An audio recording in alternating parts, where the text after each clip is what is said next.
ពិធីបុណ្យពិសាខបូជាគឺជាពិធីបុណ្យដ៏ធំមួយក្នុងចំណោមពិធីបុណ្យព្រះពុទ្ធសាសនាដទៃទៀតដូចជាបុណ្យមគ្គបូជាជាដើមបុណ្យនេះត្រូវប្រារព្ធឡើងចំថ្ងៃ15កើតខែពិសាខជារៀងរាល់ឆ្នាំហើយសម្រាប់នៅឆ្នាំនេះបុណ្យពិសាខបូជាត្រូវប្រារព្ធឡើងចំថ្ងៃទី11ខែឧសភាឆ្នាំ2025ខ្ញុំបុគ្គលណាអាត្មាភាពតំណាងជួសជំនួសព្រះសង្ឃគ្រប់ព្រះអង្គលោកគ្រូចាស់គ្រប់រូបក៏សូមជម្រាបចម្រើនពរដល់ញោមញាតិពុទ្ធបរិស័ទចំណុះជើងវត្តជ្រៃក្តោងទាំងមូលសូមជ្រាបជាព័ត៌មាននៅក្នុងថ្ងៃ15កើតខែពិសាខឆ្នាំម្សាញ់ស័កស័កពុទ្ធសករាជ2568ត្រូវនឹងថ្ងៃទី11ខែឧសភាឆ្នាំ2025នៅក្នុងទីអារាមដ្ឋានវត្តជ្រៃក្តោងក៏បានរៀបចំជំនុំជាមួយនឹងព្រះសង្ឃគណៈកម្មការសម្របសម្រួលសម្រាប់ដង្ហែនៅពិសាខបូជាដូច្នេះក៏សូមញាតិញោមនៅជុំវិញមូលដ្ឋានវត្តជ្រៃក្តោង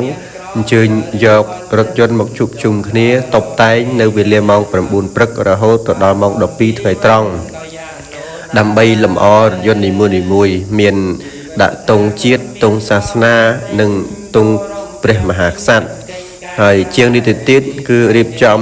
នៅពុទ្ធរូបចំនួន3ពុទ្ធរូបទី1តំណាងរំលឹកទៅដល់កាលព្រះបរមគ្រូទ្រង់ប្រសូតពុទ្ធរូបទី2តំណាងរំលឹកទៅដល់កាលព្រះបរមគ្រូទ្រង់ត្រាស់ដឹងពុទ្ធរូបទី3តំណាងរំលឹកទៅដល់កាលព្រះអង្គទ្រង់យាងចូលកាន់ព្រះបរមនិព្វានដូច្នេះញាតិញោមជាពុទ្ធបរិស័ទទាំងឡាយអញ្ជើញចូលរួមបានឱឡារិកក៏ក្រឹកក៏ក្រែងអធិកធមគូជាទីជ្រះថ្លាផងដែរ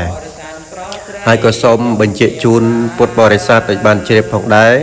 វេលាគឺកំណត់យកម៉ោង1ទៅម៉ោង2រសៀលកម្មវិធីនិងអង្គដង្ហែគឺត្រូវបានចាប់ផ្ដើមតែម្ដងហើយយើងដង្ហែកម្មវិធីពិសាខបូជានេះគឺឆ្លងកាត់ភូមិជ្រៃក្តោងទូលខ្ពស់ហួសទៅអំពើព្រៃឆ្លងកាត់ភូមិលវាសសៀទៅភូមិថ្មីលេខចូលព្រីងបាទអុចសង្វាតរុតរះមកជួបជុំគ្នានៅនឹងទីអារាមដ្ឋានវត្តជ្រៃក្តោងអុចប្រកាសហេតុធ្វើបទនមស្ការនិមន្តព្រះសង្ឃសមាទានសិលនិងចម្រើននៅព្រះព្រឹទ្ធសូត្រព្រមទាំងសូត្រនៅប្រវត្តិនៃព្រះបរមគ្រូដូច្នេះខ្ញុំគណៈអាត្មាភាពនិងព្រះសង្ឃគ្រប់ព្រះអង្គគ្រូចាស់គ្រប់រូបសង្ឃឹមញញឹមជឿជាក់នៅលើពុទ្ធបរិស័ទលោកអ្នកមានសទ្ធាជ្រះថ្លាចូលរួមដង្ហែអង្គកម្មវិធី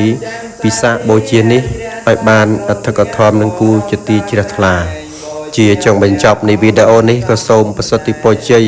ដល់ពុទ្ធបរិស័ទជនរួមជាតិទាំងអស់សូមបានពពាសប្រទេសជួបទៅនឹងពុទ្ធពរព្រះទាំង4ប្រការគឺអាយុវណ្ណៈសុខៈពលៈកំបីឃ្លាតឡើយសូមអរព្រះគុណនិងសូមអរគុណអរប្របីមាខាំពណ៌មីចម្រើនកុសលលាកាន់កងវល់ខំប្រឹងលោកលៃធ្វើពេលវេលាឲ្យមានតម្លៃពីប្រឹងដល់ថ្ងៃដែលមិនប្រមាណ